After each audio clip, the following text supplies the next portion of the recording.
we continue our comment on Shayast La Shayast in verse 30 of chapter 3. As to a house, see verse 12, is not proper for the same woman, fit to use again, when one. Perhaps we should read she throughout this section, as a woman can perform these rites among other women. Chapter 10, verse 35.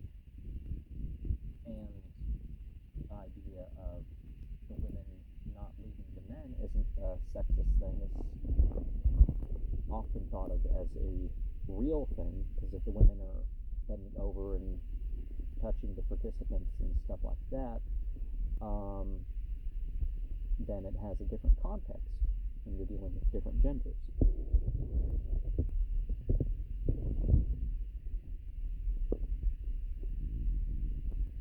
Which is to consecrate the sacred cakes, drone, the Avestan draona, corrupted into droon or daroon by Pazand writers. Well, a different word in a different language that's similar doesn't mean it's corrupted, because it's a different language. Sometimes etymologies are a little bit different. It's a small round pancake or wafer of unleavened bread, about the size of the palm of the hand.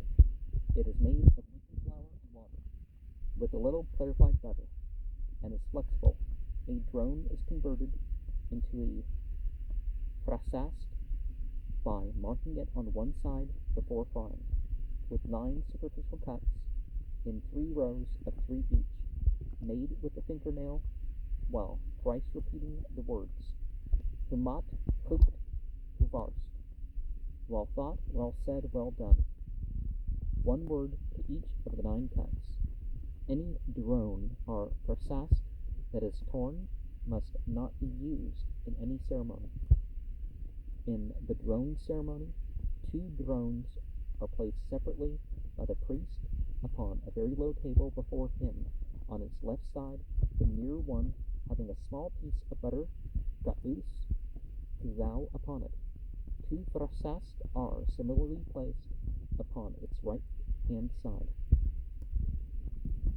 the farther one having a pomegranate twig, varam, upon it, and between this and the farther drone an egg is placed. The sacred twig, barasom, must also be present on their stand to the left of the priest, and a fire or lamp must stand opposite him.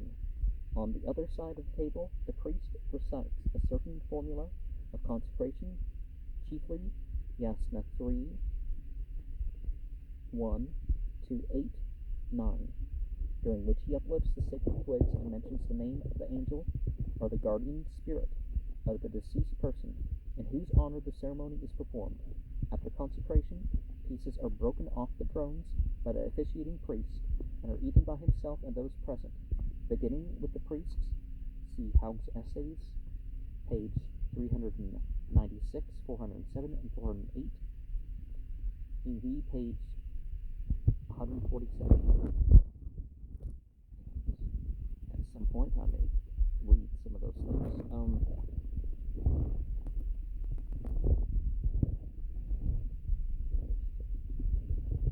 One holds up the sacred twigs, barasom, the Avestan beresma, consists of a number of slender rods or ta'i, Pahlavi tak, formerly twigs of some particular trees, but now thin metal wires are generally used. The number of these twigs varies according to the nature of the ceremony, but is usually from 5 to 33. These twigs are laid upon the crescent-shaped tops of 2 adjacent metal stands, each called a mahru, moon face, and both together forming the barasom dan or twig stand. The barasom is prepared for the sacred rites by the recital of certain prayers by the officiating priest, during which he washes the twigs with water and ties them together with a kustik or girdle formed of 6 thread-like ribbons, split out of a leaflet of the date palm and twisted together. This girdle, being passed twice round the twigs, is secured with a right-handed and left-handed knot on one side. It is then passed round a third time and secured with a similar double knot on the other side, exactly as the kuskik, our sacred thread girdle, is secured round the waist of a Parsi man or woman. See Haug's Essays, 396 to 399. Three steps to a righteous man. See Vendidad, chapter 16, verse 9 and 10. All the ceremonial apparatus must be kept as far removed as the sacred twigs. The food stands at 3 steps away from her. See Vendidad 16, 11 to 14, which states that the food is to be carried forth on iron, lead, or the basest metal. Every time at the dedication, Shnumana, this is the time when the name of the angel or spirit is mentioned, and whose honor the cakes are consecrated. See chapter 32, note on throne, and chapter 7, 8. It seems that early on there wasn't all the angel worship and stuff, but, that's one of the things that goes on when you need a bunch of priests, the theology gets a bit complex. Some say the Itha and the Esham. The Itha is Yasna 5, so called from its Spanish word, which forms a part of the drone yast, or holder of consecration. See note 30. See what the priest said about the drone. The Asham Bohu is probably that in Yasna 8, 9, which concludes the consecration. The same details are given in Pahlavi Vendidad 16, 17. These prayers also form a portion of all ceremonial worship, including the Yazisim.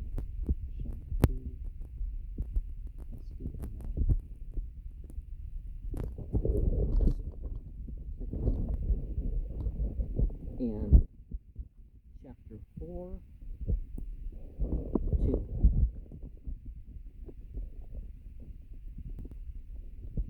Literally, width.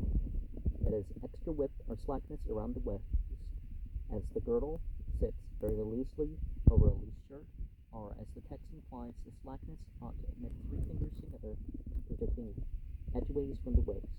After tying it so loosely, any unnecessary length of string may be cut off. When the girdle is put on for the first time, the necessary looseness is again mentioned in chapter 10, 1.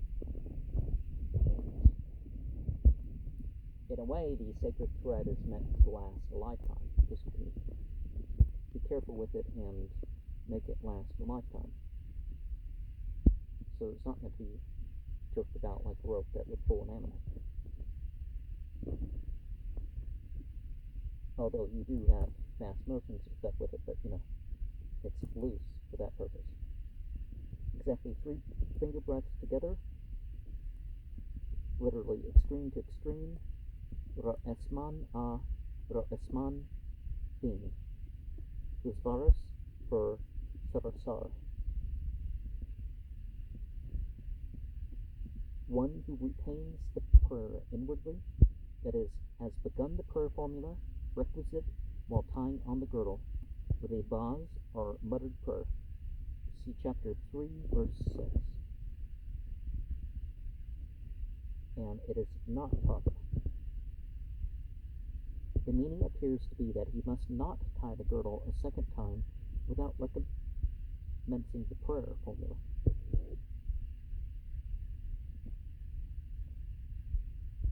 Figured silk, parnitano, is not good for girdling. Do they mean with graven images? Yeah, that would. Right. The word Eyyad Ya'eh Gani is chiefly a transcript from the Avesta name of Kuskik or girdle. E'u Ya'unvana, probably garments. in general are meant.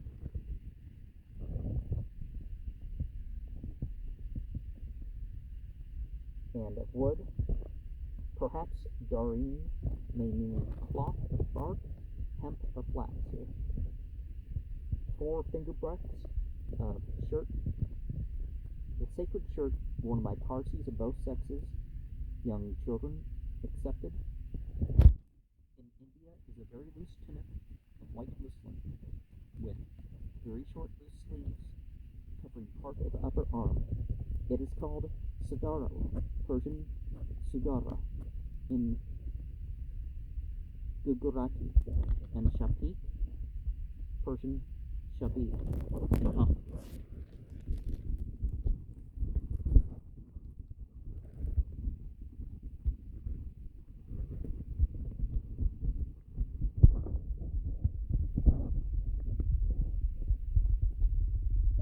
When it is double articulated, assuming that ai tabari stands for astabari, the Zavaris, ait being substituted for the Kazan ast. The text appears to refer to lined or stuffed shirts, such as would be very suitable for the cold winters of Persia, like the clothing padded with cotton wool used by natives of the cooler parts of India in the cold season.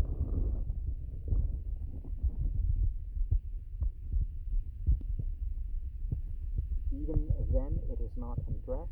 Visha Daki, that is the degree of nakedness, which is sinful, verses 8 to 10. And there's a lot of disagreement about that in the Judeo-Christian world, because some things are not clear, other than that the aura is always the knee to the navel. That seems to be of absolute clarity, but what the Bible prescribes is not as clear there.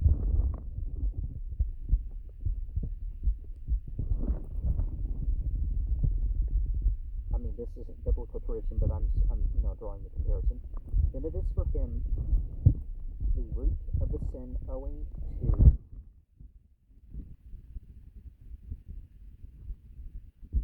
K20 has law, not instead of ra'i, owing to. This would reverse the meaning of the sentence, but it is not the usual place for the negative particle. Running about uncovered. The sin is called Vishad Duborisni.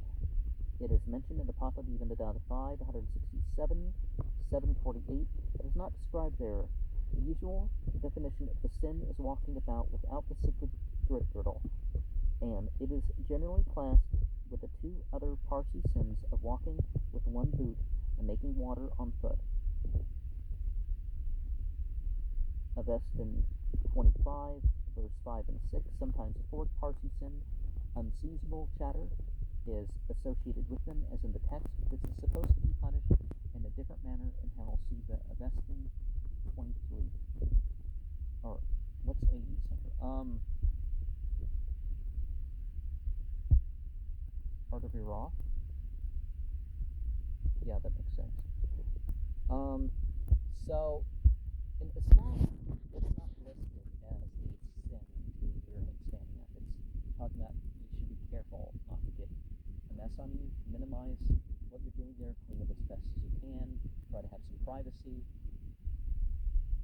It's not that you can't urinate standing up. But in this tradition, yes, it is.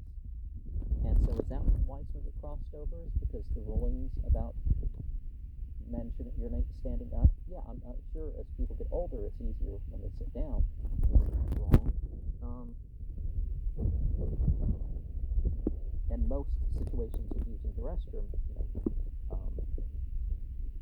would be that those urinals and stuff. Yeah, everybody should know that the splashback is too much for those things, but instead of down and away, anyways, it's not really something I'm to get into. But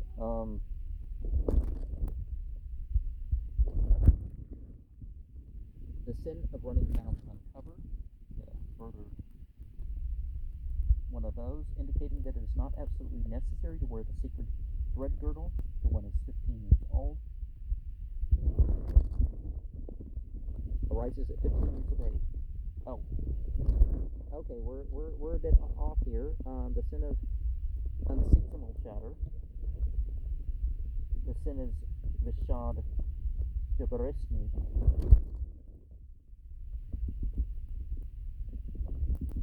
Going to. Okay.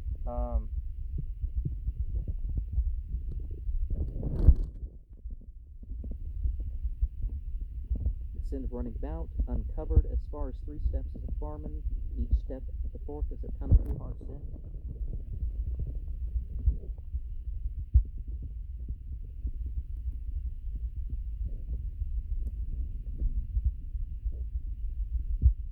This is modified by chapter 5, verse 1 and 2, and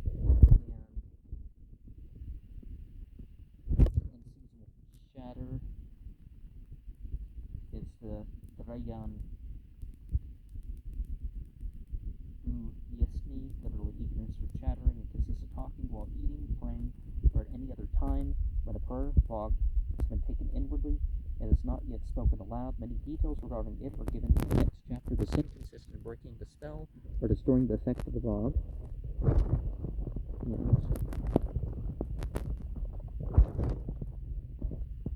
And Puhar sin. See chapter 1, 1 and 2. These particulars are deduced by the Pahlavi commentator from Vendadad 1815, which refers, however, to special cases of going without girdle and shirt. He says, Pahlavi Vendadad 1816, so that as far as the 4th step, it is not more than an a srosho karanam, and the 4th step amounts to the root of a tanapuhar within him. Some say that he is within what is allowed him in going 3 steps. When he walks on very many steps, it is also not more than a tanapuhar, and when he stops again, it is counted from the starting point. Compare verse 112. And for sleep, one shall utter 1 asham bohu,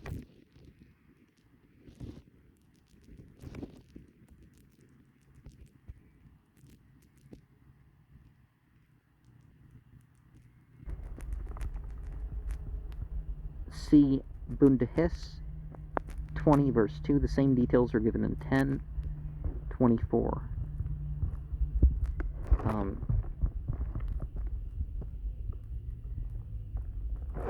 One movement, assuming that Hana, this stands for A'e, 1, the amount of sinfulness in walking improperly.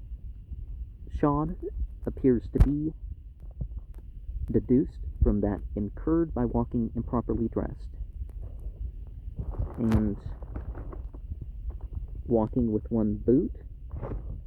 The sin which is mentioned in Bundahis, chapter 28, verse 13, is called A'e Muk, Dubarisni, or Khadu Muk, Dubarisni, literally running in 1 boot, and is usually so understood. But how there can be any risk of the committal of so inconvenient an offense is not explained. Dastur Hoshanja thinks that A'e Muk, 1 boot, was formerly written Avi Muk, without boots, and no doubt Avi is sometimes written, except like Khadu 1, indicating possibly a phonetic change of Avi into Agve. Perhaps, however, the word alludes to the Persian practice of wearing an outer boot, muk, over an inner one of a thinner leather, and of walking out of doors, so that the sin of running in 1 pair of boots would mean something equivalent to walking out in one's stockings, and this seems all the more probable from the separate account of walking without boots or stockings, Avi Nugat, given in chapter 10, verse 12. But whatever may have been the original meaning of the word, Parsis nowadays understand that it forbids the walking without shoes. This should be recollected by any European official in India who fancies that Parsis ought to take off their shoes in his presence, as by insisting on such a practice he is compelling them to commit what they believe to be a serious sin. Now, Islam has the prohibition of, you know, making a point of doing things lopsided. You know,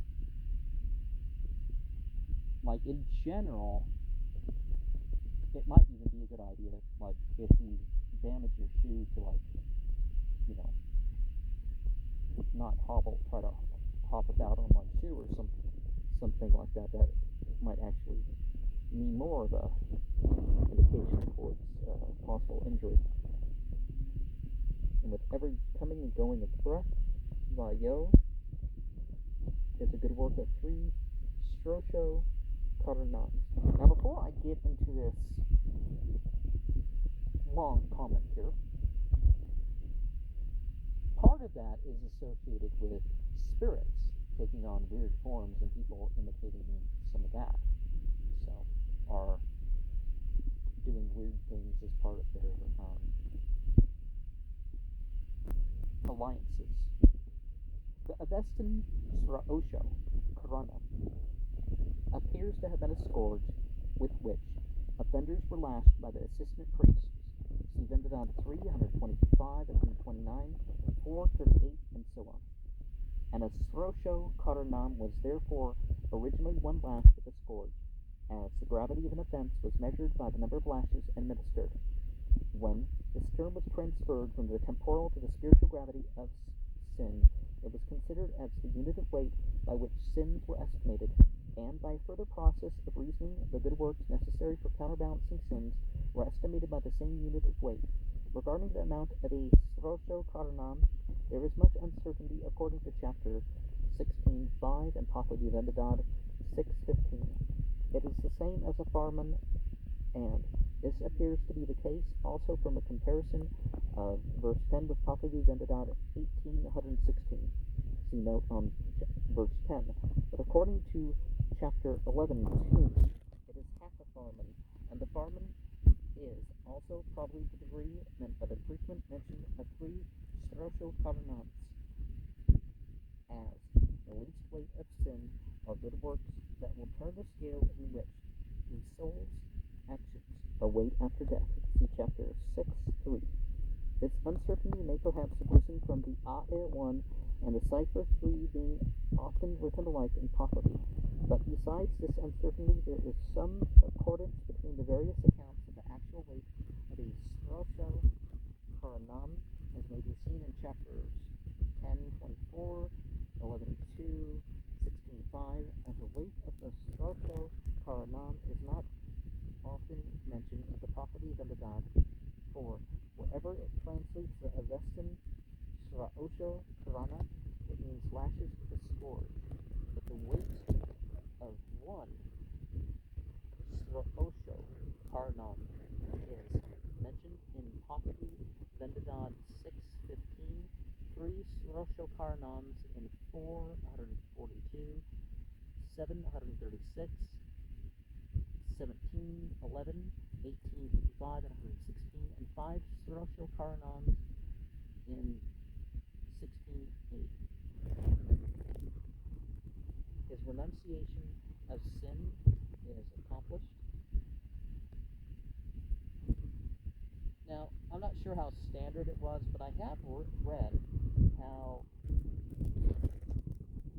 before getting baptized, they would have people say that they renounced Satan and all his works. And of course, as soon as it was acceptable in society to make jokes about it, you'd have comic strips written where the person was asking the other guy, all his works, off to the side, where it could be heard, I'm sure. Patipiki, the dropping or renunciation of sin, is effected by confessing serious offenses to a high priest, and also by the recitation of a particular formula called the patit, in which every imaginable sin is mentioned with the declaration of repentance of any such sins as the reciter may have committed. The priest ordains such atonement as he thinks necessary, but the remission of the sins depends upon the after performance of the atonement with the effectual determination to avoid such sins in the future. See chapter 8, verse 1, 2, and 8. And remember the ancient Egyptian word sin, meaning mistake, is where we get our word for sin from. Just a plain dental S and two N's. And there's also list like 42 sins in particular. And they were both how you treat the creation and, how you regard religious duty. Chapter 5:1 is where we're going to start with that. Of unseasonable chatter. See chapter 4, verse 9.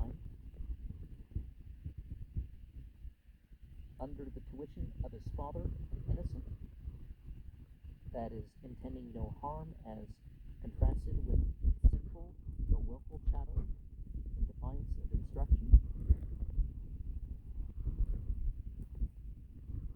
And when sinful, it has root in the father, because the father is supposed to be responsible in the next world for the sins of the child, even as he will profit by its good works. See chapters 10, 22, 12, 15.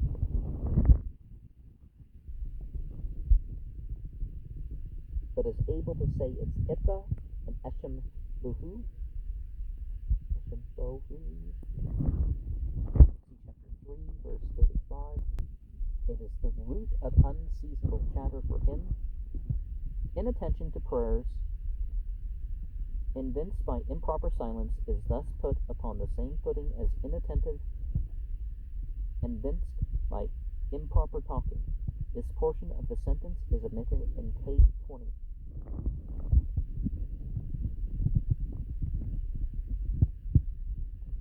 For him who has performed the ritual, it is a Kanapuhar sin.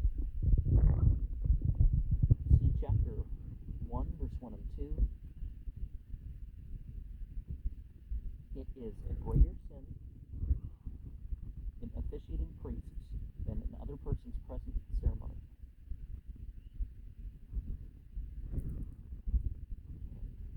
Usual chatter for him. Some have said 3 Srosho Karanams. See chapter. Oh, probably a Farman sin. See chapter 4, verse 14. Or every drop of urine is not completed, referring to 3 principal occasions when a prayer vog is taken inwardly and retained until the completion of the action, during which time it is unlawful to say anything but the prescribed prayers. Chapter 3, verse 6. Who has not performed the ritual, a tharg. Chapter 1:3.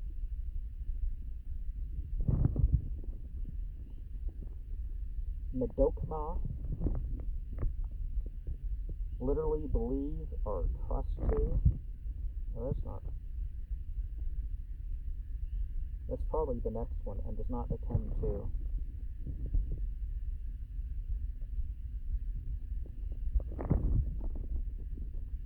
Medokma, that's a filter like. Okay, literally, yeah, that doesn't. During which unseasonable chatter occurs, does not attend to saying it's Itha and Eshem Buhu. Okay, yeah. And then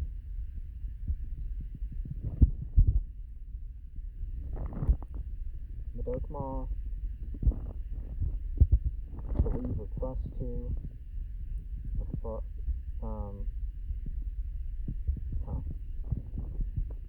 Okay. And Medokma said that it, the ceremonial, generally written Geti Karid, see Dundahits, chapter 30, verse 28, but perhaps we should here read Gasto Fried offering, though Gatok Karid occurs in chapter 12, verse 30.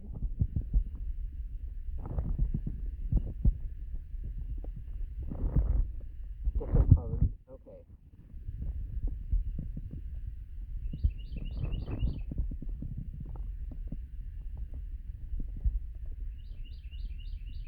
Shayastofried.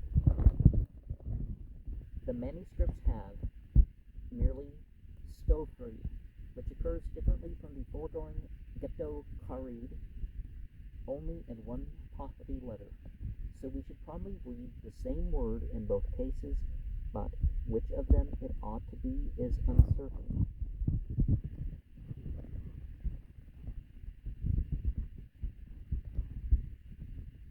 My faith, Astobani, meaning apparently that he can obtain the benefit of any past ceremony forfeited by willful negligence or repentance, and a repetition of the ceremony during his lifetime. Does not commit unceasing chatter by omitting to say it. See verse 2. The clause of the sentence is in between K20. That is, anyone barely able to speak must repeat so much of the indispensable prayers as he is able to pronounce, otherwise he will commit a sin. And when it is only possible for him to say Itha, it matters not. That is, okay, same thing we have said. So moving on to chapter 6. The deaf and dumb and helpless are messed. That is, one compelled to remain stationary are secluded owing to bodily or mental infirmity. See chapter 2, verse 98. An idiot or an insane person is problematic here. Some say it is thus as much as they belong to Zoroastrianism. This comment seems to imply that the writer was translating from an Avesta text. Well, at least something that he considers to be going along that same tradition and upholding it. And here met with a word which some persons thought contained a reference to Zarathustra, but when he first translated so as to suit the context, perhaps the Avestan Zaraz Da'ite may be suggested. Not really originating with him is more he is in hell. That is, he is treated with regard to the actions merely imputed to him, precisely as all others are with regard to their own actions, with reference to the Hamistakan Arda Miraf states. Okay, yeah, AD is that vision of heaven and hell, book 6, 2, 5 to 12. That on his journey to the other world he saw souls of several people who remained in the same position. He was informed that they call this the place of the Hamistakan, those ever stationary, and these souls remain in this place till the future existence. And they are the souls of those people whose good works and sin were equal. Speak out to the worldlings thus: consider not the easier good works with avarice and vexation, for everyone whose good works are 3 Srosho Karanas, more than his sin is for heaven. They whose sin is more are for hell. They in whom both are equal remain among these Hamistakan till future existence, and their punishment is cold or heat from the changing of the atmosphere, and they have no other adversary.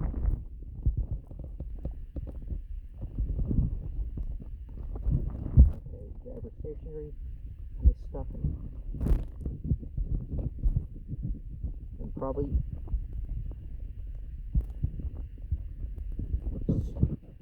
good works of 3.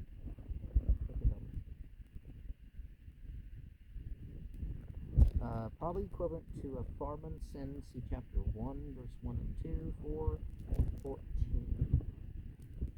And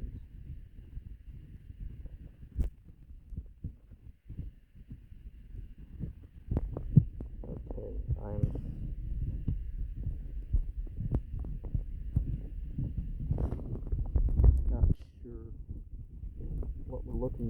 here.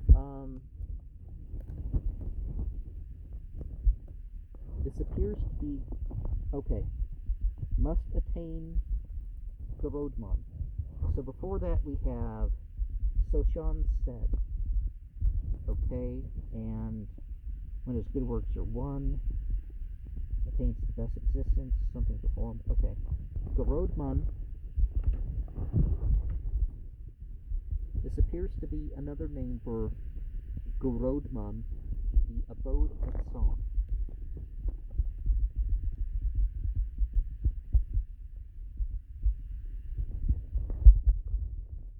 Which is the highest heaven, or dwelling of Uharmaz. The lower heaven is here called Bahist, which is a general term for heaven in general. Artavirat, chapter 7 to 27, verse 27. Look, 7, 9 to 12, 20 and 21 describe 4 grades in heaven and 4 in hell, besides the intermediate neutral position of the Hanistakan. Artavirat 6, 7, verses 18 and 19. 4 grades of heaven proceeding upwards are Humat for good thoughts in the station of the stars, Huk for good words in the station of the moon, Uvarst for good deeds in the station of the sun, Gorodnan, where Harmaz dwells, Vendad 19, 121, and the 4 grades of hell proceeding downwards are Deus Humat for evil thoughts, Deus Huk for evil words, Deus Uvarst for evil deeds, and the darkest hell, Vendad 19, verse 147, where the evil spirit dwells. The Pahlum Ahvan of the text is merely the Pahlavi form of the Avestan Bahestem Ahum, Vendad 7, 133, 18, 69, 19, 120, Yasna 9, verse 64, whence the term Vahist, version Vahist, is also derived. Attains the best existence, Pahlum Ahvan.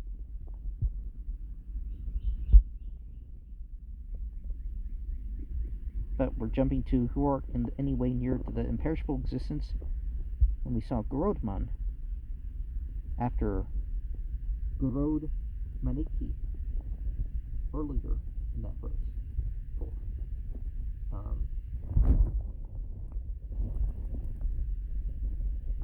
And when a ceremony is performed, the surviving formalists have prepared the thing. 1 of 3. So Shans said that to come to the best existence, it is not necessary to perform a ceremony.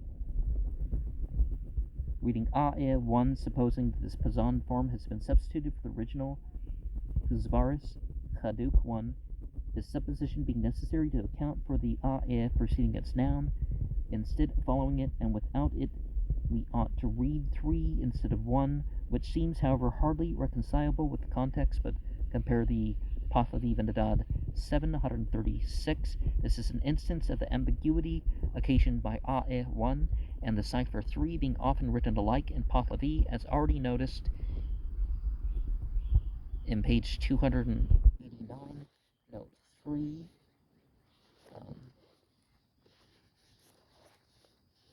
Okay, that doesn't look like it's from this book. The word might also be taken as the conditional form of the verbal form A'e shall be, but in that case it is likely misspelled.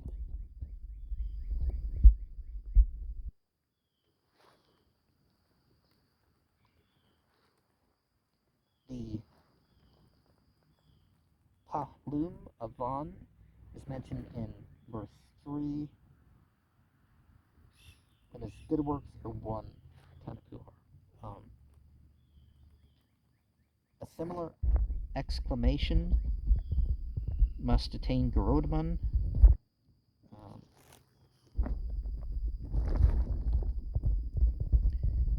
To that in Vendad 7, 136, I'm not sure where we are in the actual thing here.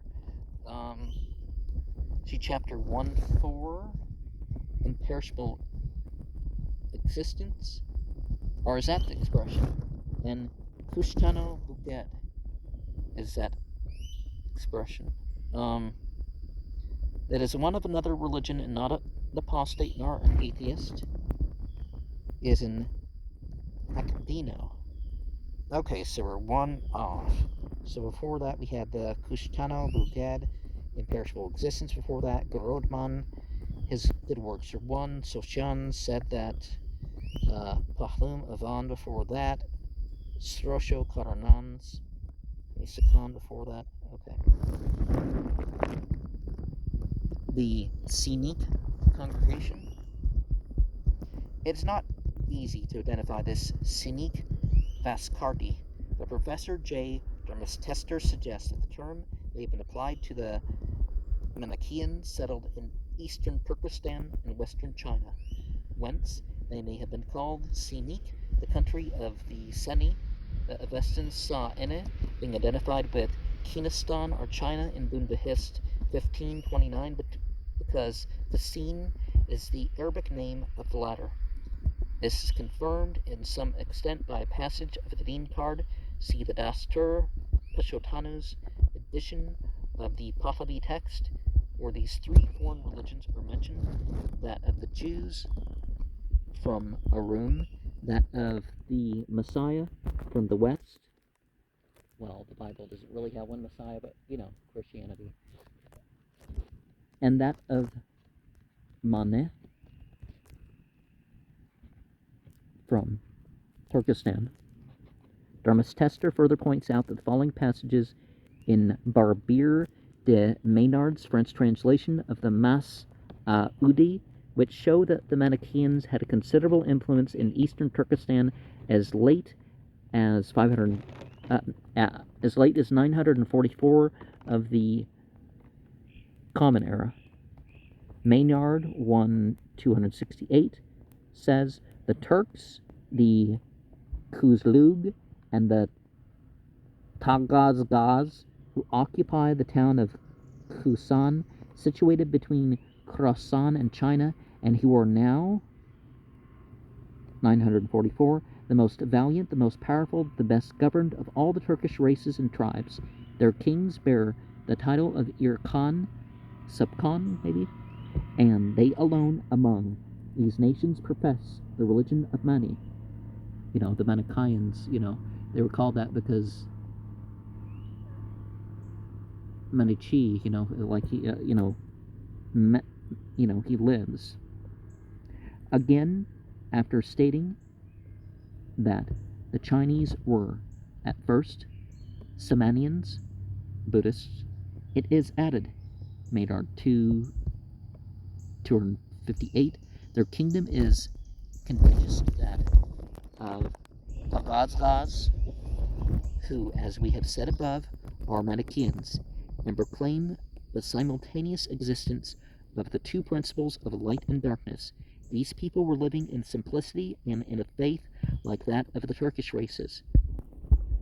When there turned up among them a demon of the dualist sect, who showed them, in tempting language, two opposing principles in everything that exists in the world, such as life and death, health and sickness, riches and poverty, light and darkness, union and separation, connection and severance, rising and setting, existence and non-existence, night and day, and so on. Then he spoke to them of the various ailments which afflict rational beings, animals, children, idiots, madmen, and he added that God could not be responsible for this evil, which was in distressing contradiction to the excellence which distinguishes his works, and that he was above any sense imputation. By these quibbles and others like them, he carried away their minds and made them adopt his errors. The tenets of the Manichaeans ought, no doubt, to have been considered by the Zoroastrians as a mixture of truth and error, just as those of the Sinik congregation are represented to be in our text. But such tenets being an heretical offshoot of Zoroastrianism, it argues unusual liberality in the priests if they preferred Manichaeans to Christians, that is, heretics to infidels. K20 has altered Scenic, Vescardi into Nicenic or Vedenic, Skafti, which appears to be an attempt to bring the words within the limits of the writer's knowledge without paying much attention to their collective meaning.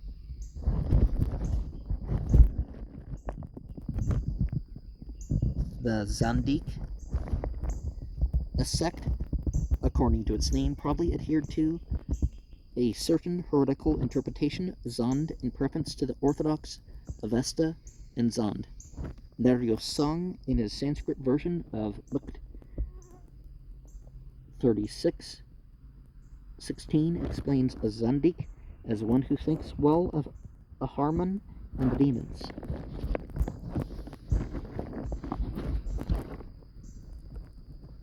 The Christians, Tarsak, the Jew Yehud, and others of this sort. Some know. Must this paragraph be a continuation of the quotation from Hushtano, Ugad's commentary, which seems unlikely? Its contents have an important bearing upon the age of the Shayast La Shayast, as it does not mention Islam by name. It could hardly have been written after the fall of the Sasanian dynasty, when that had become much more important in Persia than those of the Christians and the Jews.